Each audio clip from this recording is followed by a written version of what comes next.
بسم اللہ الرحمن الرحیم۔ نواسہ رسول، ریحانۃ النبی، شہید کربلا، جگر گوشہ بطول، شبیہ رسول، راکب دوش رسول صلی اللہ علیہ وسلم، سیدنا حضرت حسین بن علی رضی اللہ تعالی عنہ۔ آپ کی والدہ کا نام خاتون جنت سیدہ فاطمۃ الزہرا رضی اللہ تعالی عنہا ہے۔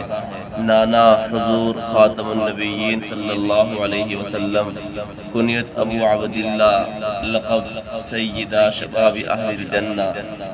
ولادت شعبان المعظم سن 4 ہجری مدینہ منورہ میں ہوئی۔ ہادی عالم صلی اللہ علیہ وسلم نے بنفس نفیس آپ کے کان میں آذان دی اور پاکیزہ ہاتھوں سے شہد چٹایا۔ آپ کے قدموں سے سینہ تک حضور صلی اللہ علیہ وسلم سے مشابہت رکھتے تھے۔ آپ کبھی آپ کو گود میں اٹھاتے، سینہ مبارک پر کھلاتے، کاندھے پر بٹھاتے، اور کبھی ہونٹوں پر بوسہ دیتے اور رخسار چومتے، اور کبھی فرماتے یہ دونوں دنیا میں میرے پھول ہیں، اور کبھی فرماتے جس نے ان دونوں کو محبوب رکھا اس نے مجھ سے محبت کی، اور جس نے ان دونوں سے بغض رکھا اس نے مجھ سے بغض رکھا۔ آپ رضی اللہ تعالی عنہ کے زہد و تقوی، عبادت گزاری کی یہ حالت تھی کہ آپ عموماً روزہ رکھتے، قرآن مجید کی بکثرت تلاوت فرماتے۔ آپ نے 25 حج پیدل فرمائے۔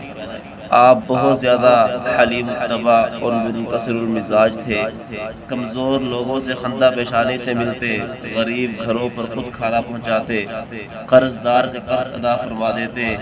آپ فرماتے سچائی عزت ہے، جھوٹ عجز ہے، رازداری امانت ہے، حق جوار قرابت ہے، امداد و دوستی عمل تجربہ ہے، حسن خلق عبادت ہے، خاموشی زینت ہے، بخل فقر ہے، سخاوت دولت مندی ہے، نرمی عقل مندی ہے۔